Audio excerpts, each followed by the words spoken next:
BNP chairman Tarique রহমানের কাছে বল্লামুখা টেকসই বাদ চায় ফেনী জেলা বিএনপি। বল্লামুখা টেকসই স্থায়ী বাদ চাই এমন একটি ব্যানার লাগিয়েছে ফেনী জেলা বিএনপি এবং সেখানে লেখা রয়েছে, আরেকটি ব্যানারে লেখা রয়েছে লালপুল ফ্লাইওভার চাই। এমন নানা ব্যানারে বিভিন্ন দাবি দাওয়া রেখেছেন বিএনপি চেয়ারম্যানের কাছে ফেনী জেলা বিএনপি। দীর্ঘ 21 বছর পর নানারবাড়িতে আসছেন বিএনপি চেয়ারম্যান তারেক রহমান। এই মঞ্চে তিনি বক্তব্য রাখবেন। এই মঞ্চকে ঘিরে আমরা দেখতে পাচ্ছি নেতাকর্মীদের অবস্থান শুরু হয়ে গিয়েছে এবং সকাল থেকেই বিভিন্ন এলাকা থেকে নেতাকর্মীরা এখানে আসতে শুরু করেছেন এবং এই মঞ্চে দাঁড়িয়ে বিএনপি চেয়ারম্যান তারেক রহমান ফেনী, নোয়াখালী, লক্ষ্মীপুর 3টি জেলার যে সকল বিএনপি মনোনীত প্রার্থীরা রয়েছে 13টি সংসদীয় আসনের সেই 13 জন বিএনপি মনোনীত প্রার্থীকে এই মঞ্চে তিনি পরিচয় করিয়ে দিবেন। তারেক রহমানের সমাবেশে নিরাপত্তা দিতে প্রস্তুত রয়েছে র্যাপিড অ্যাকশন ব্যাটালিয়ন র্যাব। আমরা দেখছি র্যাবের সদস্যরা মঞ্চের চারপাশেই নজর রাখছেন এবং কঠোর নিরাপত্তা দেওয়ার জন্য তারা প্রস্তুত রয়েছেন। বিএনপির চেয়ারম্যান তারেক রহমান বিকেল 4টায় এই মঞ্চে বক্তব্য রাখবেন। দীর্ঘ 21 বছর পর তিনি ফেনীতে তার নানার বাড়িতে আসছেন। ফেনীর জনসভায় তারেক রহমানকে নিরাপত্তা দিতে নিরাপত্তারক্ষী বাহিনীরা বিভিন্ন ভবনের ছাদের উপরে দাঁড়িয়ে এভাবে দূরবীন ব্যবহার করে নজরদারি রাখছেন। তারেক রহমানকে নিরাপত্তা দিতে সর্বোচ্চ প্রস্তুত রয়েছে ফেনী এবং ফেনীর নিরাপত্তা রক্ষাকারী বাহিনীর সদস্যরা। তারেক রহমানকে নিরাপত্তা দিতে বিভিন্ন ছাদে উঠেই নিরাপত্তা রক্ষাকারী বাহিনীরা তারা দূরবীন ব্যবহার করে নজরদারি রাখছেন। আমরা দেখতে পাচ্ছি তারেক রহমানের মঞ্চের বিভিন্ন পাশে যে ভবনগুলো রয়েছে সেই ভবনগুলোর উপরেই অবস্থান করছে তার নিরাপত্তা বাহিনীর সদস্যরা এবং ফেনীর আইনশৃঙ্খলা রক্ষাকারী বাহিনীর সদস্যরাও প্রস্তুত রয়েছে তারেক রহমানকে সর্বোচ্চ নিরাপত্তা দিতে।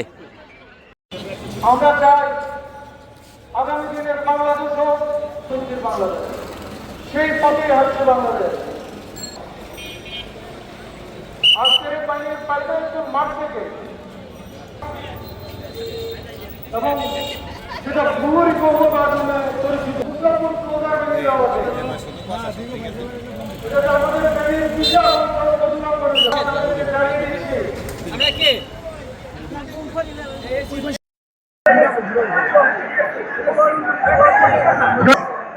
এরা সাথে সাথে ধন্যবাদ বক্তব্য রাখবেন। আমি সম্মানীয় প্রত্যেকে আপনারা বিগত সময়ে ছাত্রীর আমাদের অক্লান্ত সমাজের পেশার মানুষ আজকে এই সমাবেশকে সফল করার জন্য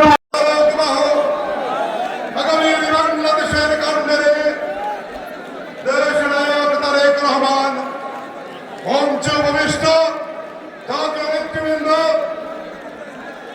3 জেলা থেকে আগত নেতৃবৃন্দ, বিভিন্ন অঙ্গ সংগঠনের কেন্দ্রীয় নেতৃবৃন্দ সামনে উপস্থিত। দীর্ঘ 17টি বছর দেশের মানুষের ভোটাধিকার হরণ করা হয়েছে, ষড়যন্ত্র করা হয়েছিল এই দেশের বিরুদ্ধে, স্বাধীনতা সার্বভৌমত্বের বিরুদ্ধে, ষড়যন্ত্র হয়েছিল মানচিত্রের বিরুদ্ধে। আজ সেই ষড়যন্ত্র চলছে, চক্রান্ত ষড়যন্ত্র থেমে নেই। কিভাবে নির্বাচনকে নস্যাৎ করা যায়, সেই ভোট দিয়ে তাদের পছন্দের প্রার্থীকে নির্বাচিত করবে, গণতন্ত্রের সপক্ষের শক্তিকে নির্বাচিত করবে, বাংলাদেশের সপক্ষের শক্তি আত্মীয় আত্মারাত্মীয় বিএনপির চেয়ারপারসন তারেক রহমান। ওনার কাছে আমাদের অনেক প্রত্যাশা আছে। ফেনী আসছেন বিএনপির চেয়ারম্যান তারেক রহমান। দীর্ঘ 21 বছর পর নানার বাড়িতে আসছেন তিনি। তার আগমনে ফেনীবাসী সহ নোয়াখালী, লক্ষ্মীপুর 3 জেলার নেতাকর্মীদের উপচে পড়া ভিড় এবং নেতাকর্মীদের ভিড়ে কানায় কানায় পরিপূর্ণ সমাবেশ স্থল। এই মঞ্চেই বক্তব্য রাখবেন বিএনপির চেয়ারম্যান। তার জন্য এই মঞ্চের পাশেই রাখা হয়েছে শহীদ এবং গুম হওয়া পরিবারের সদস্যদের জন্য একটি সিট এবং পাশে রয়েছে। ফেনী আসছেন বিএনপির চেয়ারম্যান তারেক রহমান। দীর্ঘ 21 বছর পর নানার বাড়িতে আসছেন তিনি। তার এই সভাকে কেন্দ্র করে ফেনী, নোয়াখালী, লক্ষ্মীপুর 3 জেলার নেতাকর্মীদের উপচে পড়া ভিড় রয়েছে। কিছুক্ষণের মধ্যে তিনি আসবেন। তিনি আসার আগেই কানায় কানায় পরিপূর্ণ হয়ে রয়েছে সভাস্থল। এই মঞ্চে বক্তব্য রাখবেন তারেক রহমান। তার মঞ্চের পাশে রয়েছে গুম ও শহীদ হওয়া পরিবারের সদস্যদের জন্য আলাদা বসার স্থান।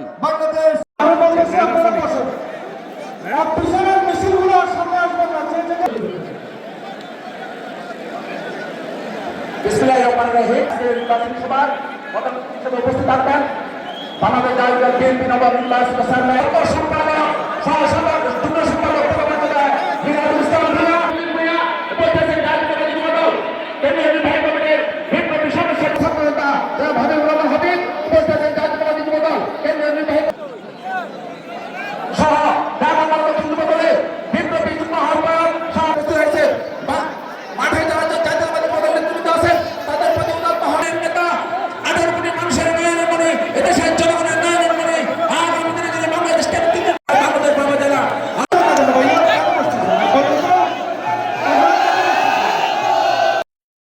হ্যাঁ আমি ক্যামেরা একটার উপরে ক্যামেরা ডাইন সাইডে ক্যামেরা ফটো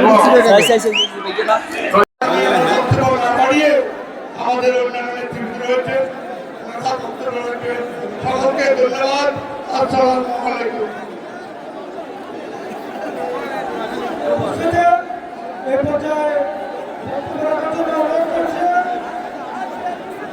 লক্ষ্মীপুর এক আসনে সংসদ সদস্য পদপ্রার্থী আমাদের আসবেন না, কেউ সামনে থেকে আসবেন না, আপনারা কেউ সামনে থেকে আসবেন না।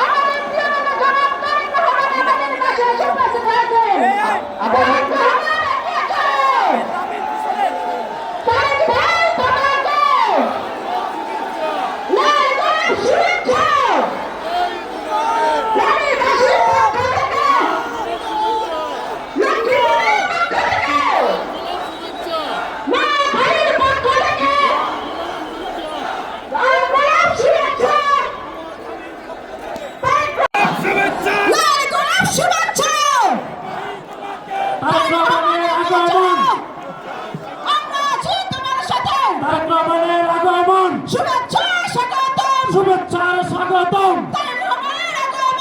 রহমানের আগমন শুভেচ্ছার স্বাগতম নোয়াখালীবাসীর পক্ষ থেকে স্বাগতম তারেক রহমানের আগমন শুভেচ্ছা স্বাগতম রহমানের আগমন তারেক রহমানের আগমন শুভেচ্ছার স্বাগতম শুভেচ্ছা স্বাগতম তারেক রহমানের আগমন তারেক রহমানের আগমন শুভেচ্ছার স্বাগতম শুভেচ্ছা স্বাগতম তারেক রহমানের আগমন তারেক রহমানের আগমন শুভেচ্ছার স্বাগতম সবাই হাততালি দেন তারেক রহমানের আগমন শুভেচ্ছার স্বাগতম তারেক রহমানের আগমন শুভেচ্ছার স্বাগতম শুভেচ্ছার স্বাগতম তারেক রহমানের আগমন শুভেচ্ছার স্বাগতম তারেক রহমানের আগমন হাততালি তারেক রহমানের আগমন শুভেচ্ছা স্বাগতম হাততালি তারেক রহমানের আগমন তারেক রহমান তোমাকে শুভেচ্ছা স্বাগতম তারেক রহমান তোমাকে লাল গোলাপ শুভেচ্ছা ফেনীবাসীর পক্ষ থেকে লাল গোলাপ শুভেচ্ছা নোয়াখালীবাসীর পক্ষ থেকে লাল গোলাপ শুভেচ্ছা লক্ষ্মীপুরবাসীর পক্ষ থেকে লাল গোলাপ শুভেচ্ছা তারেক রহমানের আগমন শুভেচ্ছার স্বাগতম তারেক রহমানের আগমন শুভেচ্ছা স্বাগতম ফেনীবাসীর পক্ষ থেকে লাল গোলাপ শুভেচ্ছা ফেনীবাসীর পক্ষ থেকে। এখন বক্তব্য রাখবেন বিএনপির কেন্দ্রীয় ভাইস চেয়ারম্যান ফেনী তিন আসন থেকে মনোনীত সংসদীয় পদপ্রার্থী জনাব আব্দুল আউয়াল মিন্টু সবাই সরে যান। জনাব আব্দুল আউয়াল মিন্টু ভাই এখন বক্তব্য রাখবেন।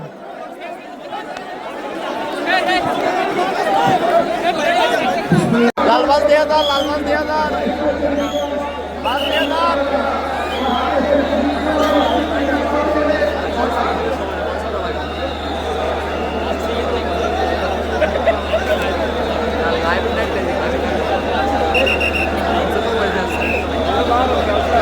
সমস্যা নাই, এটা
সামনে মাল গাড়ির সামনে এই সাথে স্যার আপনি সরেন জায়গা করবেন আপনি জায়গা করেন দায়িত্ব কিন্তু আপনাদের আপনারা যারা নেতারা আছেন নেতৃত্ব আছেন একটু দয়া করে সামনে গাড়িটা বের হওয়ার মতো সুযোগ করবেন এটা কিন্তু আপনাদের দায়িত্ব।